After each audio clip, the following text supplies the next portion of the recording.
Namaku Hendra. Sejak 8 tahun terakhir, aku hidup dari menarik ojek di sebuah kampung yang terletak di pinggir hutan dan perbukitan. Bukan kampung besar, bukan pula jalur ramai. Kebanyakan orang melewati daerah ini hanya sebagai jalan pintas atau sekadar numpang lewat sebelum masuk kota. Aku biasa mangkal di dekat warung kopi kecil yang buka sampai larut malam. Dari sanalah aku melihat orang-orang datang dan pergi, mendengar cerita, gosip, dan kabar kecelakaan yang sering terjadi di jalan. Lama jalan yang sekarang sudah jarang dipakai siapapun. Jalan itu membelah hutan kecil, berkelok, sempit, dan tanpa penerangan. Sejak kecelakaan besar bertahun-tahun lalu, warga sepakat untuk menghindarinya. Pemerintah sudah membuat jalur baru yang lebih lebar dan aman. Jalan lama dibiarkan begitu saja, perlahan ditelan semak dan pepohonan. Aku pun tidak pernah lagi melewati jalan itu. Sampai suatu malam, tanpa rencana, aku kembali ke sana. Malam itu sudah lewat pukul 1. Warung kopi hampir tutup. Aku berniat pulang, menyalakan motor, dan bersiap meninggalkan pangkalan. Saat itulah aku melihat seorang perempuan berdiri di pinggir jalan, tepat di bawah lampu yang cahayanya sudah melemah. Ia mengenakan jaket abu-abu panjang dan helm hitam tertutup. Wajahnya tidak terlihat. Posturnya tegak, terlalu diam untuk seseorang yang menunggu ojek. Ia tidak melambaikan tangan, tidak bergerak, hanya berdiri menghadap ke arahku. Entah kenapa, aku berhenti. "Mas, bisa antar?" Suaranya pelan, datar, dan terdengar sangat dekat. Padahal jarak kami beberapa meter. Aku mengangguk. "Tujuannya kemana, Mbak?" Ia menyebutkan satu nama jalan. Nama yang membuat tanganku refleks mencengkeram stang motor lebih erat. Jalan Lama Hutan, Sidoarjo. Aku terdiam beberapa detik, berharap salah dengar. Jalan itu sudah lama tidak dipakai. Bahkan siang hari pun jarang dilewati. Apalagi malam lewat jalan baru saja. "Ya?" tanyaku hati-hati. "Lebih jauh sedikit, tapi aman." Perempuan itu menggeleng pelan. "Lewat sana saja. Saya sudah biasa." Ada sesuatu dalam cara ia berbicara yang membuatku tidak melanjutkan pertanyaan. Bukan ancaman, bukan paksaan, melainkan keyakinan aneh. Seolah jalan itu memang seharusnya dilewati. Ia naik ke motor dengan gerakan halus, terlalu halus. Motor tidak terasa bertambah berat. Aku menyalakan mesin, lalu melaju perlahan, meninggalkan pangkalan. Spionku berikan sedikit perhatian. Ia duduk tegak, kedua tangannya memegang besi belakang jok, bukan pinggangku. Helm hitamnya menutup rapat kepala dan wajahnya, tanpa pantulan cahaya apapun. Perjalanan menuju jalan lama terasa sunyi. Tidak ada kendaraan lain, tidak ada suara anjing. Bahkan angin malam pun terasa lebih dingin dari biasanya. Begitu roda motorku menyentuh aspal jalan lama, dadaku terasa berat. Lampu motor menerangi jalan sempit dengan pepohonan tinggi di kanan kiri, menciptakan bayangan panjang yang bergerak mengikuti laju kami. Beberapa meter pertama masih terasa normal. Namun setelah tikungan kedua, aku mulai menyadari sesuatu. Tidak ada suara penumpang di belakang. Tidak ada gerakan. Tidak ada gesekan jaket. Tidak ada napas. Aku menoleh sedikit ke spion. Ia masih ada di sana. Duduk tegak. Tidak bergerak. Helm hitamnya menatap lurus ke depan, seolah tidak tertarik pada apapun di sekelilingnya. "Mas, masih jauh?" tanyanya tiba-tiba. Suaranya terdengar lebih dekat dari sebelumnya, seperti berasal dari dalam kepalaku sendiri. "Sebentar lagi," jawabku. Meski sebenarnya aku tidak tahu seberapa jauh tujuan yang ia maksud. Kami terus melaju. Jalan semakin menyempit. Semak mulai merangsek ke aspal. Lampu motor berkedip pelan, meski bensin dan aki dalam kondisi baik.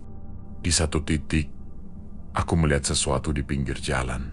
Sebuah bunga plastik putih diletakkan rapi di atas batu kecil.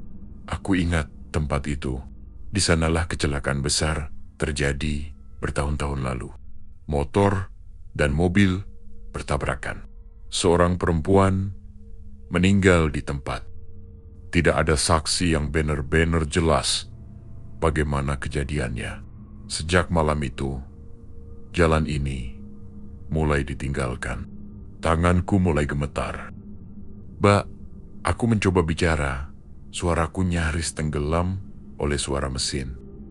"Mbak, sering lewat sini?" Ia tidak langsung menjawab. Beberapa detik kemudian, ia berkata pelan, hampir seperti bisikan, "Saya selalu lewat sini. Setiap malam." Aku menelan ludah. Keringat dingin mulai mengalir di punggungku. Lampu motor tiba-tiba meredup, lalu menyala kembali. Saat itu juga, aku melihat sesuatu di spion yang membuat jantungku hampir berhenti berdetak. Bayangan penumpang di spion tidak menyentuh jok. Ia duduk. Aku yakin itu. Tapi bayangannya melayang sedikit di atas jok, tidak menyatu dengan motor. Aku memejamkan mata sesaat, berharap ini hanya kelelahan. Namun ketika ku buka kembali, bayangan itu masih sama. Perempuan itu perlahan menundukkan kepala. Mas, kalau nanti sampai, jangan berhenti terlalu dekat ya." Aku ingin bertanya, apa maksudnya? Namun kata-kata itu seakan tertahan di tenggorokanku. Di depan, jalan bercabang ke sebuah tikungan tajam. Lampu motor menyorot sesuatu di aspal. Bekas rem panjang, hitam. Sudah lama, tapi masih jelas. Dan tepat di ujung bekas itu, terlihat siluet seseorang berdiri, menghadap ke arah kami. Aku refleks menarik rem. Motor berhenti mendadak. Saat aku menoleh ke belakang, jok motor kosong. Tidak ada penumpang. Tidak ada jaket. Tidak ada helm hitam. Hanya udara dingin yang terasa menekan dadaku. Namun dari arah depan, dari balik gelap tikungan, terdengar suara langkah pelan dan sebuah suara perempuan. Sama persis seperti yang tadi duduk di belakangku. Berbisik lembut, Mas, saya sudah sampai." Aku tidak langsung memutar motor. Tubuhku membeku di atas jok. Sementara mataku terpaku ke arah tikungan tajam di depan, tempat suara itu berasal. Udara malam terasa lebih berat dari sebelumnya. Seolah hutan di kanan kiri jalan menahan napas bersamaku. Langkah itu terdengar lagi, pelan, teratur, seperti seseorang yang berjalan tanpa tergesa, tetapi tahu persis kemana ia menuju. Aku mencoba menenangkan diri. Di daerah ini, cerita tentang penampakan memang bukan hal baru. Banyak pengendara yang mengaku melihat bayangan di jalan lama, mendengar suara minta tolong, atau merasakan boncengan yang tiba-tiba menghilang. Selama bertahun-tahun, aku selalu menganggapnya sebagai cerita untuk menakut-nakuti pendatang. Namun malam ini, aku berada di tengah cerita itu sendiri. Lampu motor kembali berkedip, lalu stabil. Cahaya putihnya menyorot tikungan di depan. Tidak ada siapapun di sana. Tidak ada siluet. Tidak ada bayangan berdiri. Jalan kosong seperti sejak awal. Aku menghembuskan napas panjang. Mungkin aku terlalu lelah. Mungkin rasa takut membuat pikiranku bermain sendiri. Aku memutuskan untuk melanjutkan perjalanan. Bukan karena berani, melainkan karena aku ingin segera keluar dari jalan ini. Tanganku memutar gas perlahan. Motor bergerak. Roda depannya melewati bekas rem hitam yang masih terlihat jelas di aspal. Saat itulah aku menyadari sesuatu yang janggal. Bekas rem itu bukan satu. Ada banyak. Bertumpuk, saling tumpang tindih, seolah kecelakaan yang sama terjadi berulang kali di tempat yang persis sama. Aku memperlambat laju motor. Dadaku kembali terasa sesak. Di sisi jalan, di balik semak yang mulai menutup pandangan, aku melihat beberapa benda kecil tergeletak tidak beraturan. Potongan plastik motor, pecahan kaca lampu, bahkan sebuah sandal perempuan yang sudah pudar warnanya. Semua itu tampak seperti tidak pernah dibersihkan, seolah tidak ada yang berani menyentuhnya. Aku berhenti sebentar. Mesin motor tetap menyala. Aku turun, mendekati benda-benda itu dengan langkah ragu. Saat aku membungkuk dan mengambil sandal itu, perasaanku semakin tidak enak. Sandal itu dingin, jauh lebih dingin dari udara malam.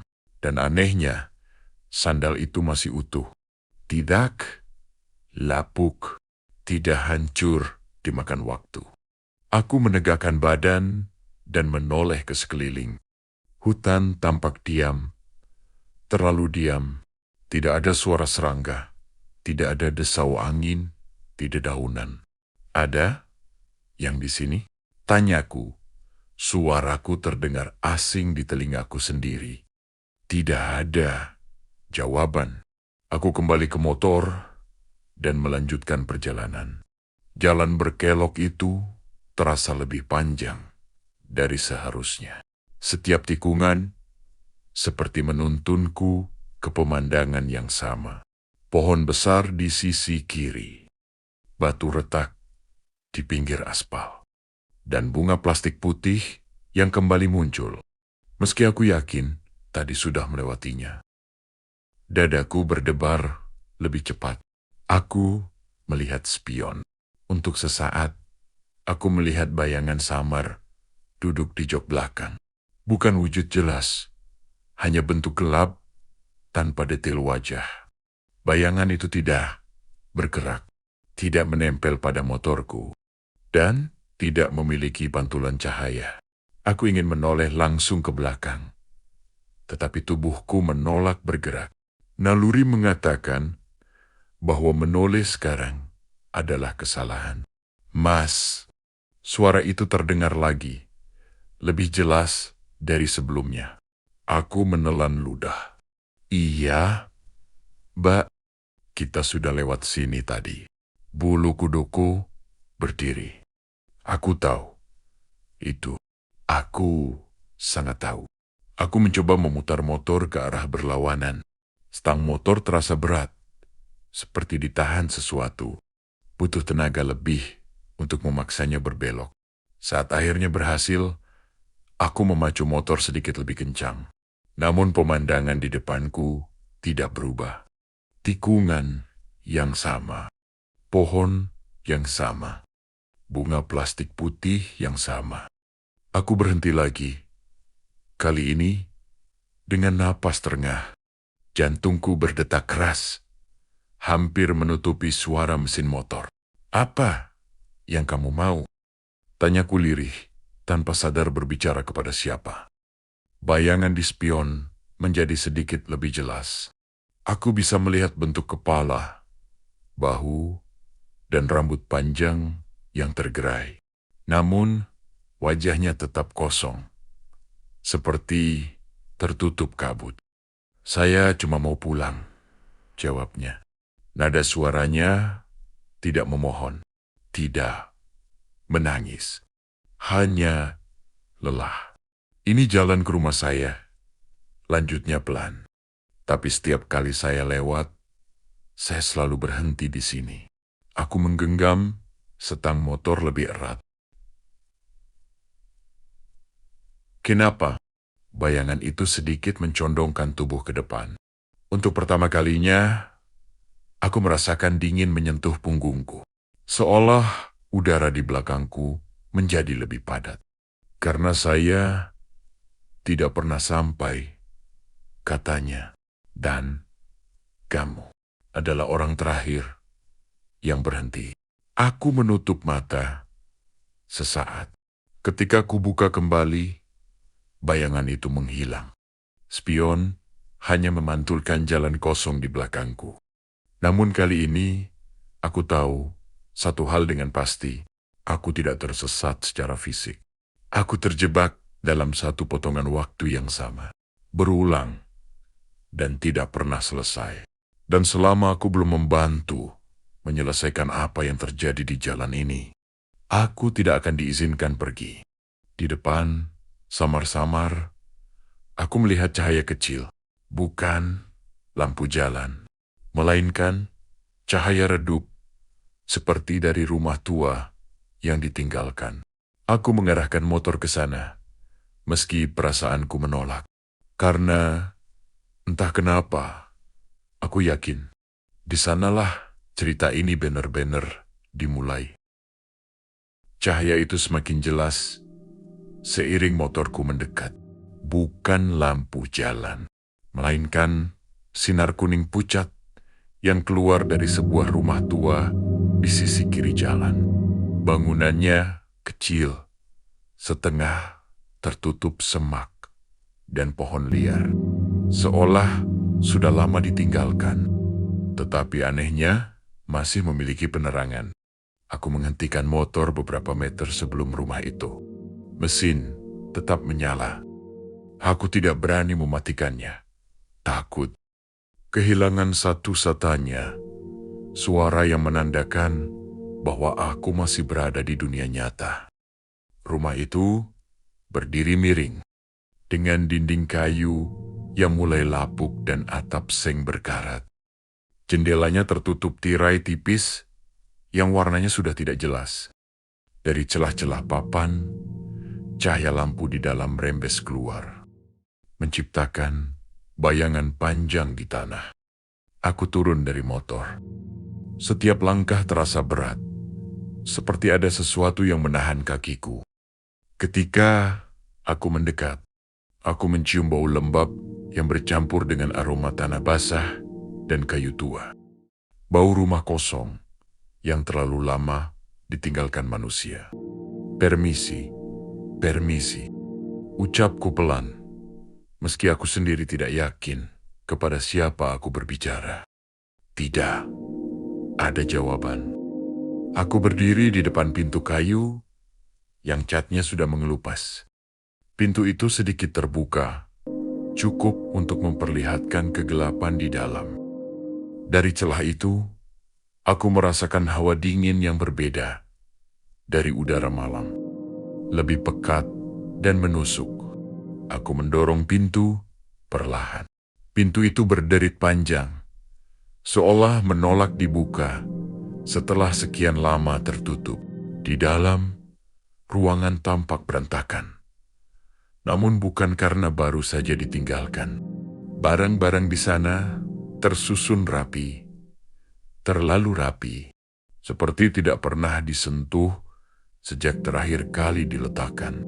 Ada meja kayu kecil dengan taplak bunga yang warnanya sudah pudar. Di atasnya, sebuah piring kosong dan gelas yang berdebu. Di sudut ruangan, aku melihat foto keluarga yang tergantung miring di dinding. Aku mendekat dan mengangkat foto itu. Di dalam bingkai foto, terlihat seorang perempuan muda dengan senyum tipis, berdiri di samping sebuah motor.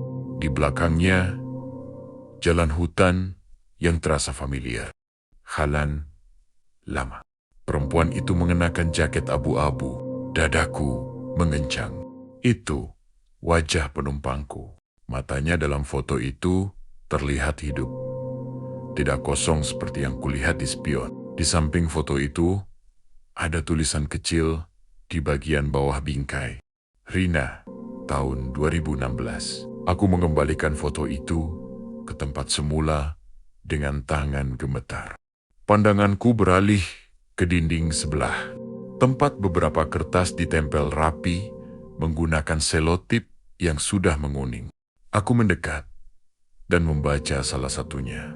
Itu potongan berita koran. Kecelakaan tunggal di Jalan Lama Sidoarjo. Seorang perempuan meninggal dunia. Tanggalnya sama dengan tahun yang tertulis di foto. Isi berita itu singkat.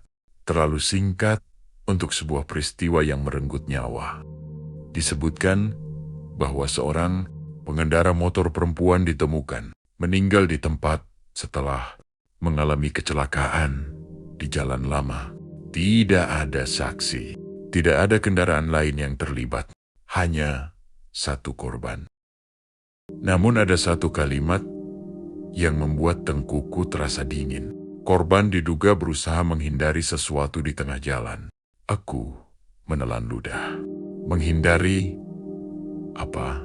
Aku melangkah lebih jauh ke dalam rumah.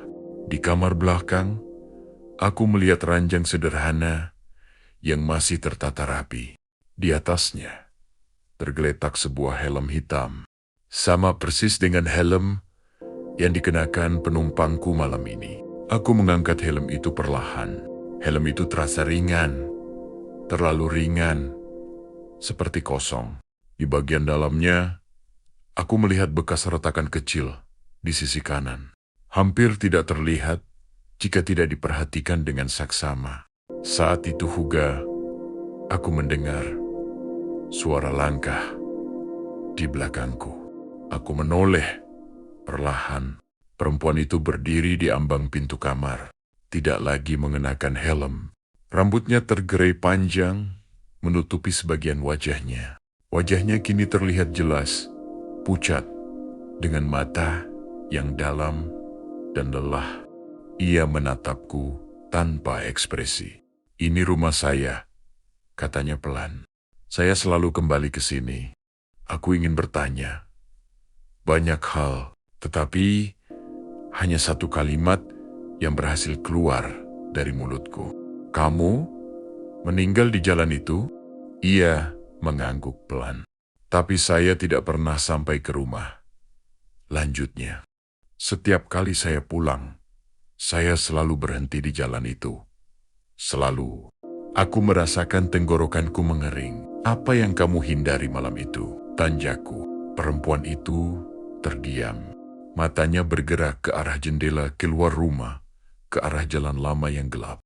Untuk beberapa saat, ia tidak berkata apa-apa, seolah mengumpulkan keberanian untuk mengingat sesuatu yang tidak ingin diingat. "Ada sesuatu di jalan," ucapnya akhirnya. "Bukan manusia, bukan juga hewan."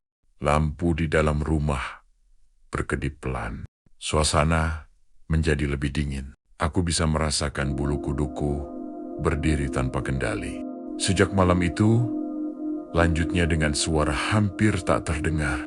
Sesuatu itu masih ada di sana. Dan setiap orang yang berhenti selalu diajak mengulang. Aku terdiam, menyadari satu kenyataan pahit. Aku bukan orang pertama yang bertemu dengannya. Dan kemungkinan besar, aku juga bukan yang terakhir. Di luar rumah, terdengar suara ranting patah. Langkah berat yang tidak terburu-buru. Seolah seseorang berjalan mengitari rumah. Perempuan itu menatapku dengan sorot mata yang berubah. Bukan lagi kosong, melainkan dipenuhi ketakutan yang dalam. "Mas," katanya pelan. Kalau dia sudah dekat, lampu rumah tiba-tiba padam. Dan dari luar terdengar suara gesekan panjang di aspal jalan. Kegelapan di dalam rumah terasa lebih padat setelah lampu padam. Aku berdiri mematung di tengah ruangan, berusaha menyesuaikan penglihatan dengan cahaya bulan yang masuk samar-samar melalui jendela. Di luar, suara gesekan itu terdengar lagi, lebih dekat, seolah sesuatu sedang diseret perlahan di atas aspal. Perempuan itu masih berdiri di dekat pintu kamar, napasnya terdengar berat. Wajahnya semakin pucat, bukan seperti orang ketakutan, melainkan seperti seseorang yang kembali mengingat sesuatu yang terlalu sering ia alami. Itu dia, ucapnya pelan. Dia selalu datang setelah aku ingat. Aku ingin bertanya, siapa yang ia maksud? Tetapi suara di luar rumah membuat lidahku keluh. Ada ritme tertentu dalam suara itu, teratur dan sabar, seperti makhluk yang tahu bahwa waktu selalu berpihak padanya. Aku melangkah perlahan ke arah jendela. Dengan hati-hati, aku mengintip keluar.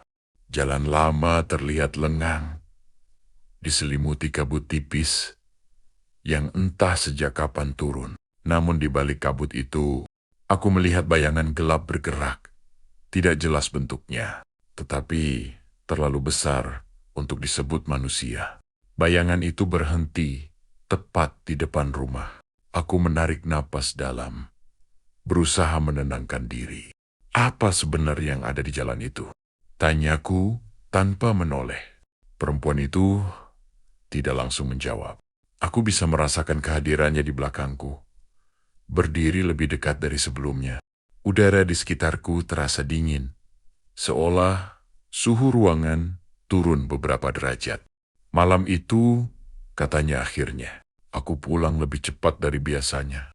Jalan baru sedang ditutup, jadi aku terpaksa lewat sini. Ia berhenti sejenak, seakan menimbang setiap kata. Di tikungan ketiga, aku melihat sesuatu berdiri di tengah jalan. Bukan bayangan, bukan juga hewan. Bentuknya tidak jelas, tapi aku tahu itu bukan hal yang seharusnya ada di sana. Aku menelan ludah. Aku mengerem.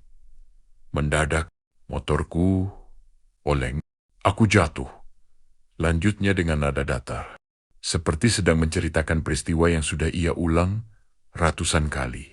Tapi, aku tidak langsung mati. Aku menoleh ke arahnya. Wajahnya kini terlihat kosong, namun matanya memantulkan kesedihan yang dalam. Aku masih sadar, katanya. Aku melihat makhluk itu mendekat, dan saat aku menatapnya, aku mengerti. Mengerti apa? Bahwa jalan ini sudah lama menjadi tempatnya. Jawabnya, dia tidak menabrak. Dia tidak mendorong, dia hanya berdiri dan menunggu. Di luar, suara gesekan itu berhenti, digantikan oleh keheningan yang menyesakkan. Aku merasakan tekanan aneh di dada, seperti berada terlalu lama di ruang tertutup. Makhluk itu tidak membunuh. Lanjutnya, dia mengikat. Aku merasakan bulu kuduku berdiri. Mengikat siapa? Orang-orang yang berhenti. Jawabnya lirih. Orang-orang yang tidak langsung pergi, seolah menjawab ucapannya. Terdengar ketukan pelan dari luar rumah.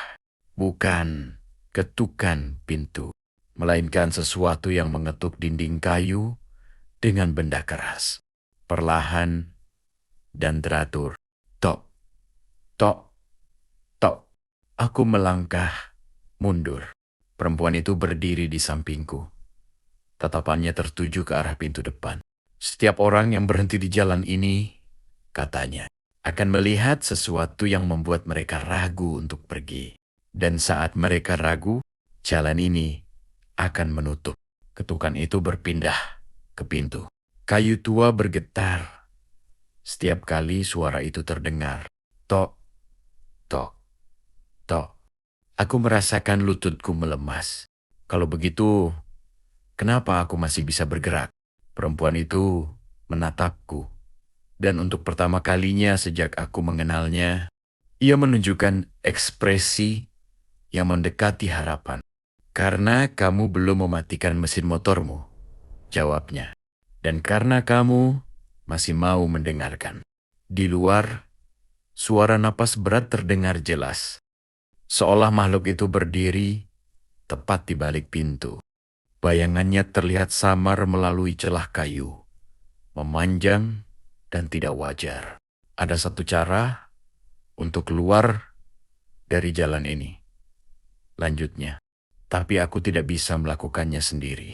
Aku menggenggam helm hitam di tanganku, merasakan retakan kecil di dalamnya. Perasaanku mengatakan bahwa benda ini bukan sekadar peninggalan kecelakaan. Apa yang harus aku lakukan? Perempuan itu menatap helm itu, lalu menatapku kembali. Kamu harus mengantarku sekali lagi, katanya pelan. Bukan ke rumah ini, tapi ke tempat aku benar-benar berhenti. Ketukan di pintu berubah menjadi dorongan pelan. Kayu tua berderit, hampir terbuka. Di saat yang sama, dari luar terdengar suara gesekan di aspal. Semakin cepat, seolah makhluk itu tidak sabar. Aku menelan ludah, menyadari bahwa jika aku setuju, aku harus kembali ke jalan itu, ke titik kecelakaan, ke tempat makhluk itu menunggu. Dan aku tahu, jika aku menolak, jalan ini tidak akan pernah membiarkanku pergi. Aku tidak langsung menjawab permintaannya. Kata-kata perempuan itu masih menggantung di udara, bercampur dengan suara gesekan di luar pintu yang kini terdengar semakin dekat. Kayu tua rumah itu berderit pelan, seolah menahan sesuatu yang menempel di sisi luarnya. Aku menoleh ke arah pintu depan. Bayangan gelap di baliknya tampak memanjang, tidak proporsional, seakan tubuh makhluk itu tidak sepenuhnya berada di satu bentuk yang utuh. Aku bisa merasakan kehadirannya tanpa harus melihat jelas wujudnya, seperti tekanan yang menekan dadaku dari segala arah. Aku tidak tahu apa yang akan terjadi, kataku akhirnya. Suaraku terdengar lebih tenang dari yang kurasakan. Aku hanya tukang ojek, bukan orang yang paham soal ini. Perempuan itu mengangguk pelan. Aku tahu, jawabnya. Itu sebabnya kamu masih di sini. Aku menutup mata sesaat, menarik napas panjang, lalu mengangguk. Tidak ada pilihan lain. Entah karena rasa iba, entah karena naluri bertahan hidup. Aku tahu bahwa menolak hanya akan membuat semuanya berakhir lebih buruk. Kami keluar dari rumah bersama. Udara malam langsung menyambut dengan dingin yang menusuk. Kabut kini lebih tebal, menelan sebagian besar jalan. Motorku masih berdiri di tempat semula. Mesinnya menyala pelan, seolah menunggu. Saat aku menaiki motor, perempuan itu duduk di belakangku, seperti pertama kali kami bertemu. Kali ini, aku bisa merasakan keberadaannya dengan jelas. Ada bobot, meski tidak sepenuhnya seperti manusia hidup. Dinginnya menembus jaketku, tetapi aku memaksakan diri untuk tetap fokus ke depan. Aku memutar gas perlahan.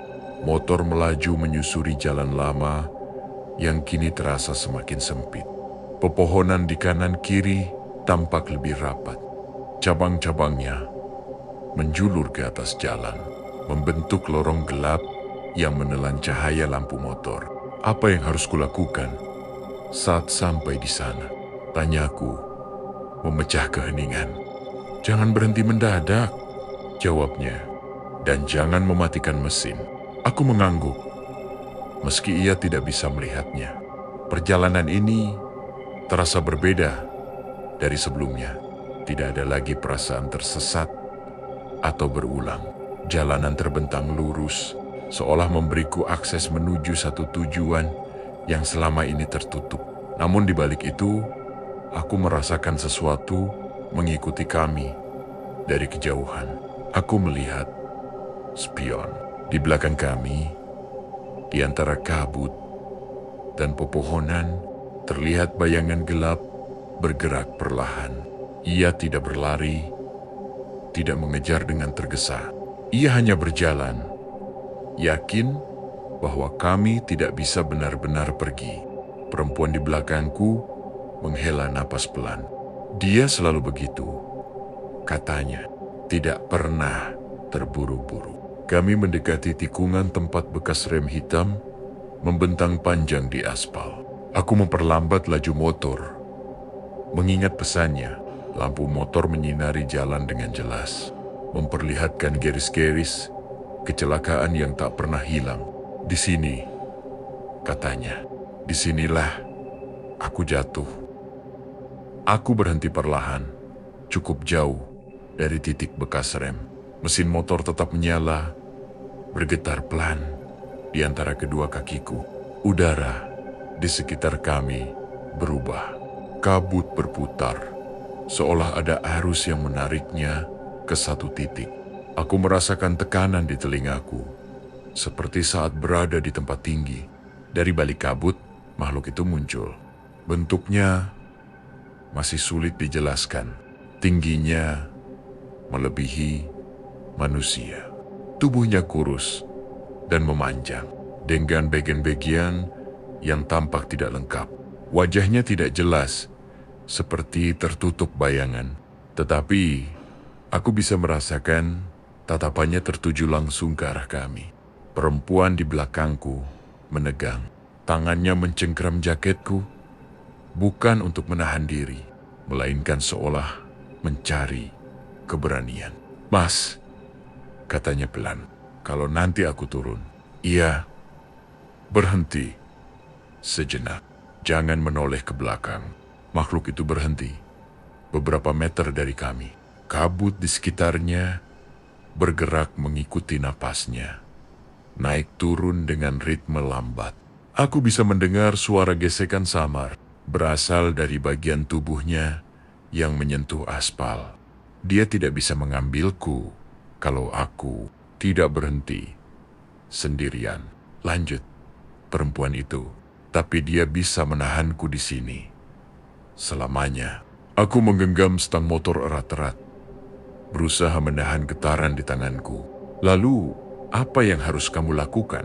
Tan Yaku. Tan Yaku. Perempuan itu menatap lurus ke depan.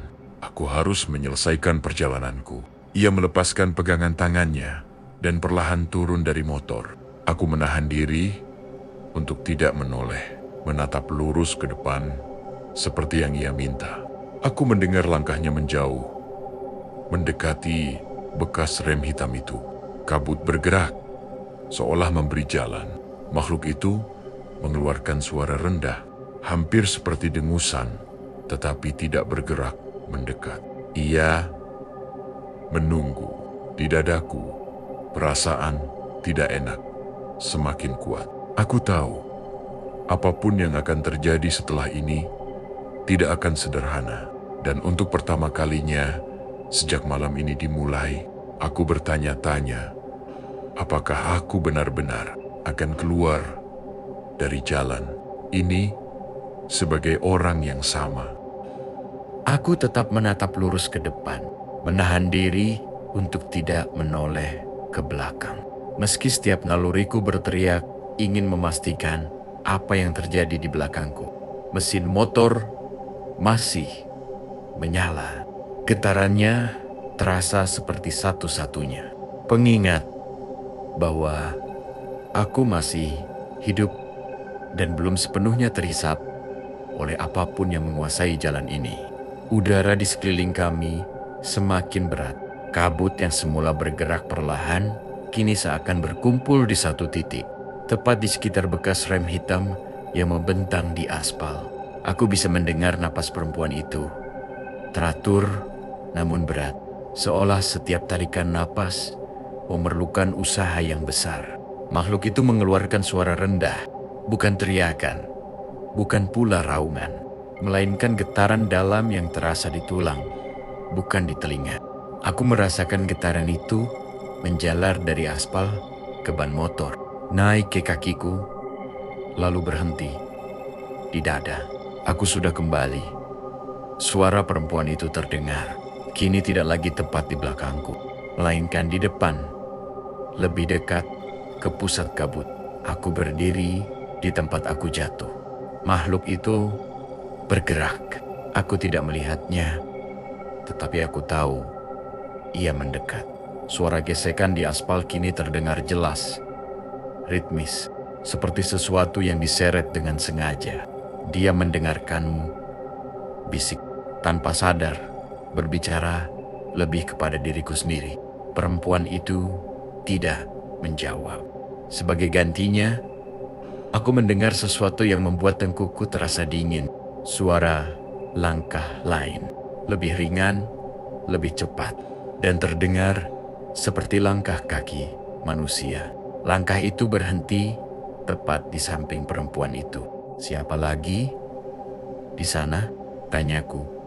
Suaraku nyaris tenggelam oleh suara mesin. Perempuan itu menarik napas panjang. Sebelum menjawab, ada orang lain yang berhenti malam itu, katanya. Bukan cuma aku. Aku terdiam. Potongan-potongan cerita mulai menyatu di kepalaku. Bekas rem yang bertumpuk, pecahan kaca yang tidak pernah dibersihkan, cerita-cerita tentang pengendara yang melihat sesuatu, lalu tidak pernah kembali sama seperti sebelumnya. Makhluk ini tidak memilih, lanjutnya.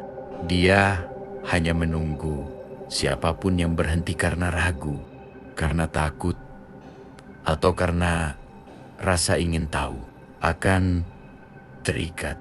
Kabut di depan bergerak, menyingkap sesaat sosok lain. Sekilas, aku melihat bayangan manusia berdiri kaku. Wajahnya tidak jelas, tubuhnya seperti terjebak di satu pose yang sama sejak lama. Itu bukan perempuan itu bukan aku, itu mereka, katanya lirih. Orang-orang yang pernah berhenti dan tidak pernah benar-benar pergi.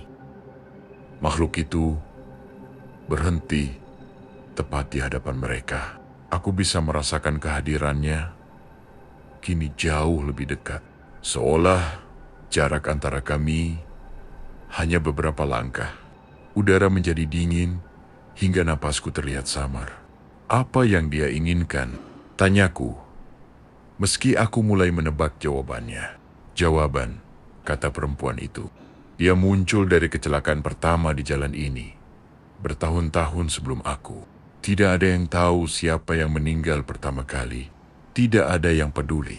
Jalan ini dibiarkan bersama semua yang terjadi di atasnya. Makhluk itu mengeluarkan suara lain, lebih dalam, seperti gema dari dalam tanah. Kabut bergetar, dan bayangan-bayangan manusia di sekitarnya bergerak sedikit, seolah terbangun dari tidur panjang.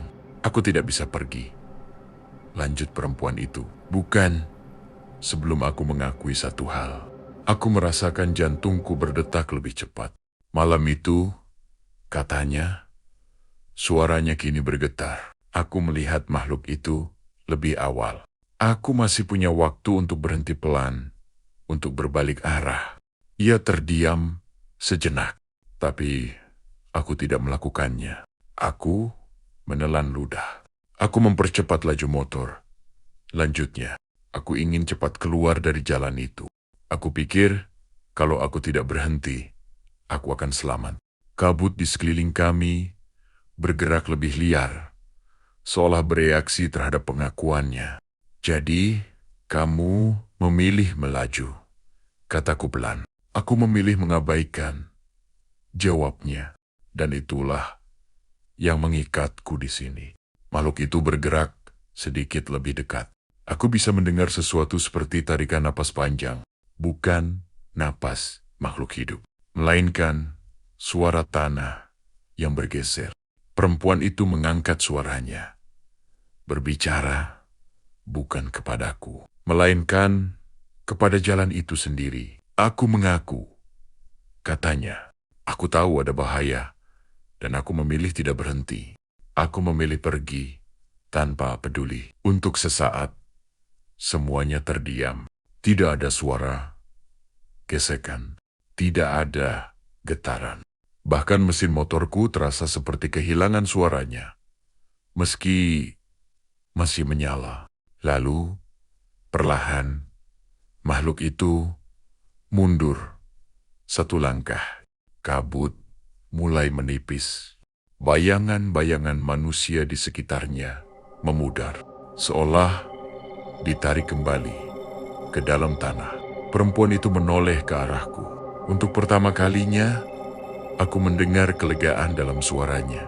Sekarang tinggal satu hal lagi, katanya. Apa? Tanyaku. Kamu harus pergi, jawabnya pelan. Dan kamu tidak boleh berhenti lagi. Makhluk itu masih ada di sana. Jalan ini belum sepenuhnya melepaskan kami. Dan aku tahu, ujian terakhir belum datang.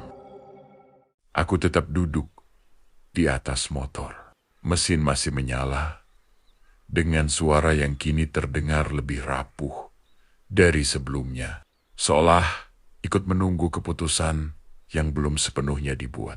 Kabut di depan mulai menipis, tetapi tidak menghilang. Ia bergerak mundur perlahan, seperti tirai yang ditarik setengah hati, memberi jalan tanpa benar-benar pergi. Perempuan itu berdiri di dekat bekas rem hitam. Tubuhnya kini terlihat lebih jelas. Siluetnya tidak lagi kabur seperti sebelumnya. Ia tampak lebih utuh, lebih manusiawi, meski bayangan kakinya masih samar menyatu dengan aspal. Makhluk itu masih ada. Ia tidak mendekat, tetapi juga tidak pergi. Tubuhnya berdiri tinggi di ujung kabut. Diam, seolah sedang menimbang sesuatu. Aku bisa merasakan perhatiannya tertuju kepadaku sekarang. Bukan lagi kepada perempuan itu. Aku sudah melakukan bagianku. Suara perempuan itu terdengar pelan, namun tegas. Sekarang, giliranmu. Aku menelan ludah. Apa maksudmu? Dan jaku. Ia menatapku lama sebelum menjawab. Tatapan itu tidak mengandung paksaan. Hanya kejujuran yang telanjang. Jalan ini tidak hanya mengikat yang mati, katanya. Dia juga menguji yang hidup. Aku merasakan dadaku mengencang. Sejak awal, aku sudah menduga bahwa malam ini tidak akan berakhir begitu saja. Jalan lama ini bukan sekadar tempat kecelakaan. Ia seperti simpul. Tempat keputusan-keputusan kecil berubah menjadi beban yang besar. Makhluk itu bergerak sedikit, cukup untuk membuat bayangannya memanjang ke arahku. Udara kembali terasa dingin. Meski tidak seberat sebelumnya, aku menyadari bahwa rasa takut yang kurasakan kini berbeda. Bukan lagi ketakutan akan kematian, melainkan ketakutan akan pilihan. Dia ingin tahu, lanjut perempuan itu. Apakah kamu akan berhenti atau melanjutkan? Aku memandang ke depan, ke arah jalan yang kini mulai terlihat lebih jelas. Aspalnya masih sama. Retakan-retakan kecil masih ada, tetapi tidak lagi tampak berulang tanpa akhir. Untuk pertama kalinya sejak malam ini dimulai, jalan itu terlihat seperti jalan biasa yang bisa dilewati. Namun, di sisi lain, di balik makhluk itu, aku melihat sesuatu yang membuat jantungku berdebar. Bayangan-bayangan samar berdiri di kejauhan, tidak sedekat sebelumnya, tetapi cukup jelas untuk dikenali sebagai manusia-manusia yang pernah terjebak di sini. Mereka tidak bergerak, tidak memanggil, hanya menatap. Apa yang terjadi pada mereka? Tanyaku lirih. Mereka berhenti, jawab perempuan itu. Mereka ragu terlalu lama, dan jalan ini menyimpannya. Aku menggenggam setang motor erat-erat. Dalam benakku, terlintas wajah orang yang pernah aku dengar ceritanya. Pengendara yang pulang dengan mata kosong, sopir yang tiba-tiba berhenti menarik kendaraan tanpa alasan jelas. Mereka mungkin pernah berdiri di tempat yang sama sepertiku sekarang. Makhluk itu mengeluarkan suara rendah, lebih lembut dari sebelumnya. Hampir seperti peringatan, aku merasa seolah jalan itu sendiri sedang berbicara. Menanyakan satu hal sederhana yang jawabannya akan menentukan segalanya. Aku menatap perempuan itu sekali lagi. Kalau aku pergi, kataku pelan. Apa yang terjadi padamu? Ia tersenyum tipis. Senyum pertama yang benar-benar terasa seperti senyum manusia sejak aku mengenalnya. Mengenalnya, aku akan berhenti di sini. Jawabnya, bukan terikat, bukan mengulang, hanya selesai. Aku mengangguk perlahan. Aku memutar gas sedikit. Mesin motor merespons dengan suara halus. Makhluk itu tidak bergerak, tetapi bayangannya bergetar. Seolah keberadaanku mulai tidak lagi berada dalam jangkauannya.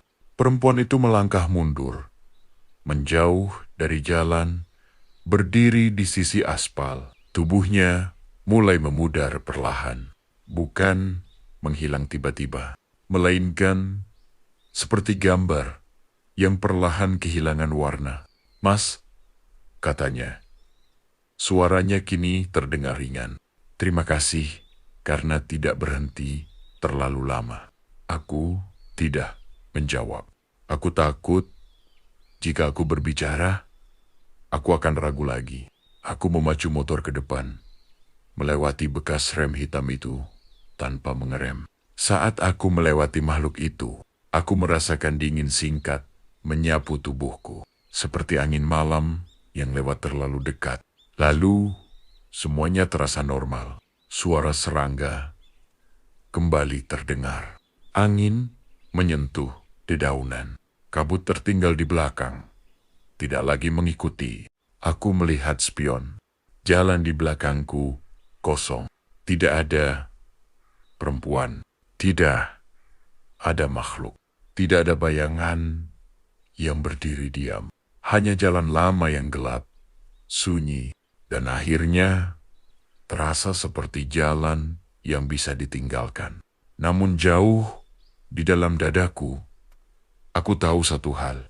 Jalan ini tidak benar-benar hilang.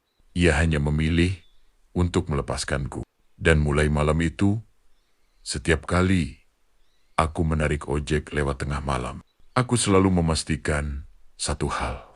Aku tidak pernah berhenti di jalan lama itu lagi.